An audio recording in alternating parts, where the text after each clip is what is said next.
Aujourd'hui, je vais vous parler d'un paradoxe qui m'arrive. En fait, avant, quand j'étais salarié, c'était très facile pour moi de me lever le matin et d'aller bosser.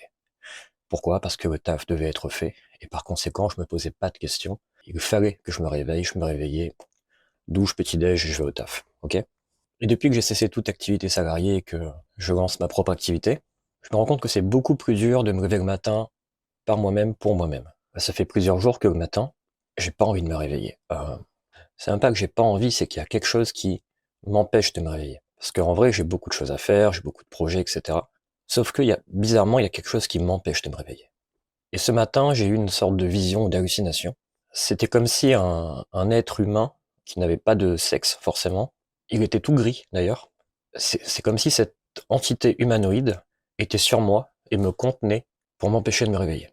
Et face à ça, je savais que si je force, je pouvais me réveiller. Je savais que si je faisais des efforts, j'aurais pu me réveiller. Mais faire des efforts, c'est hors de question.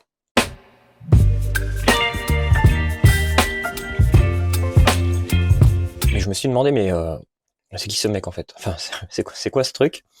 Pourquoi est-ce que j'ai un machin qui m'empêche de me réveiller le matin? Qu'est-ce que c'est? C'est quoi sa matière?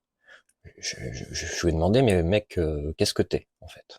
Et j'étais là, je bougeais pas, je sentais juste sa pression sur moi, quoi. Et je me pose avec ça. Je me pose avec ça, j'attends une réponse. Il n'y a pas de réponse, alors je me pose plein de questions. Est-ce que c'est la peur? Est-ce que c'est qu'au fond j'ai pas envie? Nanani nanana. Rien de tout ça. Et au bout d'un moment, j'arrête de me poser des questions.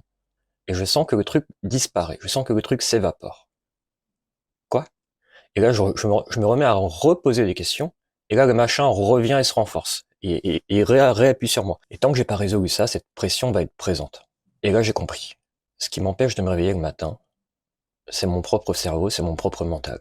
Tant que je suis en train de penser, il y a comme une pression sur moi qui m'empêche de faire quoi que ce soit d'autre, tant que j'ai pas résolu les questions qu'il y a dans ma tête. Et à partir du moment où j'ai recommencé à faire le vide, à ne plus penser, le machin s'évapore. Et en gardant ça, en gardant cet état de méditation de vide, sans aucune pensée, dès qu'il y a une pensée, ça dégage, en gardant ça, au bout de quelques secondes, je me suis surpris à me lever naturellement.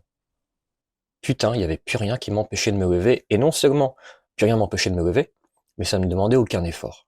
C'est-à-dire que mon énergie naturelle, au bout d'un moment, je me réveille. C'est normal. Ouais, c'est normal. C'est ce qui se passe quand il n'y a plus de contraintes.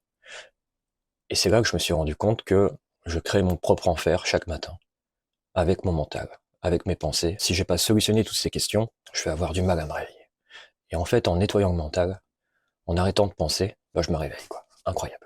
Alors ça peut paraître être con pour beaucoup de gens, enfin con, En- évident peut-être pour certains d'entre vous, mais pour moi c'était une révélation parce que je pensais souvent que mon mental, que mon cerveau, que mon intelligence était mon meilleur ami, mais le matin, non en fait. Enfin, j'ai vraiment pris conscience des deux aspects positifs et négatifs de la chose en fait. C'est-à-dire que la pensée, ça sert autant à agir qu'à ne pas agir. Et c'est incroyable. En fait, combien de fois je pense, beaucoup plus que nécessaire dans ma vie, que je crois que cette pensée m'aide à solutionner des choses, m'aide à exister, alors qu'au contraire, ça me freine.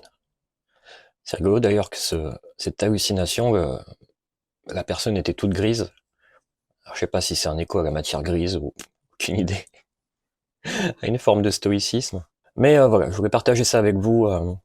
Je sens que c'est un truc qui va, maintenant que j'en ai conscience, va beaucoup m'aider à ne plus penser, pas seulement le matin, mais dans la journée aussi. C'est comme si maintenant je sentais que je m'étais mis un radar à trop de pensées, trop de mental. Et ce radar-là n'est pas un radar mental, ça se passe plutôt à l'intérieur de mon être, dans mon corps. Et c'est ça, je dois faire confiance à mon corps pour faire taire mon cerveau des fois en fait. Alors qu'avant, je demandais toujours l'autorisation de mon cerveau pour faire bouger mon corps. Vous voyez la tyrannie intérieure que je peux avoir. Mais ceci veut dire un truc pour moi. Ceci veut dire que, parce que d'habitude, quand j'ai des problèmes dans la vie, j'essaie de les résoudre par le mental. Mais en fin de compte, il y a beaucoup de moments dans ma vie où le problème, c'est la présence du mental. C'est la présence de pensée. Et ça peut pas être résolu par le mental. Ça peut pas être résolu par la pensée. Et, euh, et j'adore ça, parce que ça me rend très humble. Ça me rend très humble, et ça remet un peu mon cerveau à sa place, quoi. Lui qui se prenait pour le boss, il s'est rendu compte que c'était pas le boss. Ça ne devait pas être le boss, tout le temps. Et le problème, c'est que mon cerveau a le pouvoir d'être le boss quand il veut. Il a le pouvoir de prendre le contrôle, de tyranniser le reste de mon corps. Sauf que là, il a pris conscience qu'il n'avait pas intérêt à le faire tout le temps, qu'il avait intérêt à faire confiance aux autres. Et Voilà, je trouve ça incroyable. Perso, je suis assez ému de ça. Et du coup, tout est bien qui finit bien. Je me suis réveillé. Maintenant, je vais bosser par moi pour moi. Allez, au travail.